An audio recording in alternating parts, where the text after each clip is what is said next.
Hejsan allihopa! Idag så tänkte jag göra en liten recension på en sticksåg av Milwaukee. Detta är deras 12V-serie och den är väldigt liten och kompakt. Den är utrustad med ett 6A batteri, den här som jag har här framför mig idag. Maskinen i sig kostar runt 2000 kronor löst. Så har du inte batteri och laddare sedan tidigare eller har haft Milwaukee 12V-serie innan, så kan det här bli en ganska dyr historia, för du måste köpa batteriet, det kostar 1000-1100 kronor, och så måste du köpa maskinen och sen måste du köpa laddare för 600-700 spänn, så det blir rätt mycket pengar av det.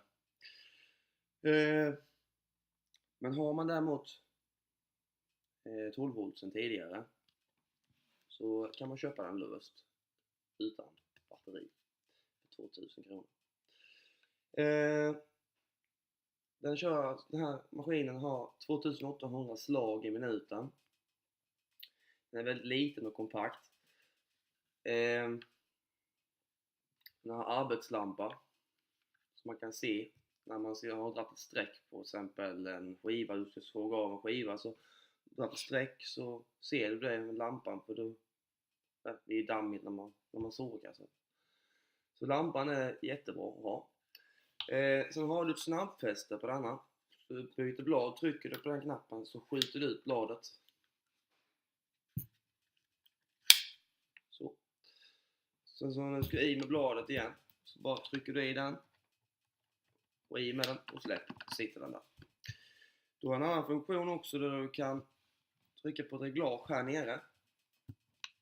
Så kan du vinkla hela den här i 30 grader.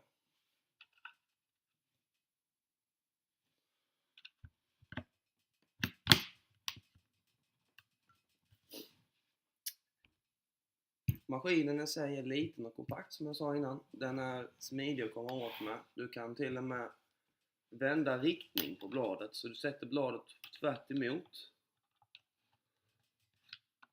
Så kan du köra underifrån. Du har även en platta här som man kan plocka bort. Den här plattan är till för att man köper finare material som man inte vill repa, så har man plattan på. Så glider den lättare på det. Så repar du inte på materialet.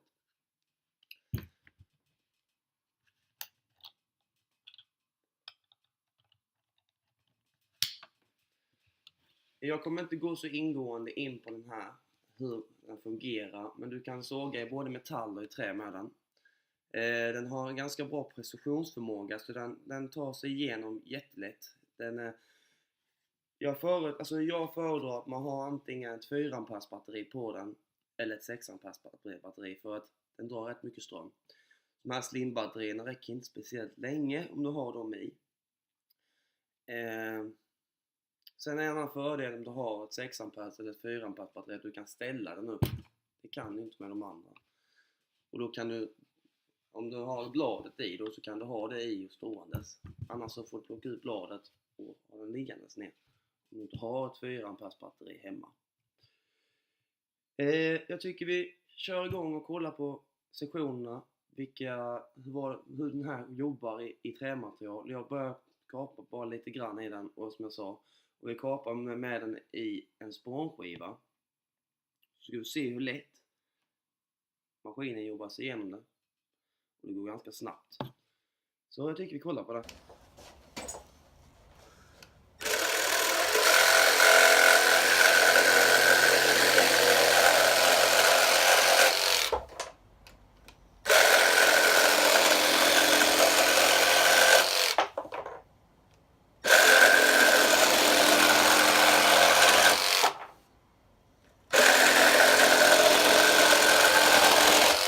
Ja, då har vi tittat lite på hur man kan såga med denna. Som jag sa innan så tänkte jag inte gå så ingående på det. Jag tänkte bara visa upp den, se att det finns.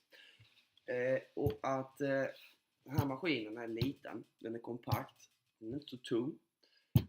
Så att jag stod och höll i Milwaukees 18V, den är lite tyngre. Och jag tycker denna är smidigare att använda, och styrkan i denna är till mitt användarbehov gott och väl. Jag har använt den jättemycket. Det finns inte jättemycket mer att säga egentligen om maskinen, för det tog jag innan.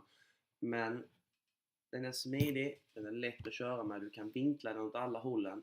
Du kan köra konturer med den. Den är jävla stark för att vara så liten.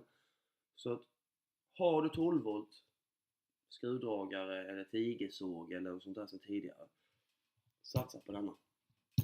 Den är jättebra. Det är ju också så att har man däremot inte 12 volt innan och har 18 volt, då kanske man ska gå på 18 volt. För att det är rätt så dyrt som jag sa innan med batteriet och laddaren, för det kostar en del att köpa det. Men har man 12 volt sedan tidigare så tycker jag att man ska investera i denna, för den här maskinen är guld värd att använda när du ska typ renovera. Om du ska kapa en skiva eller skära ut en kontur, så är det här det ultimata verktyget för det. Det var allt jag hade idag. Tack för mig.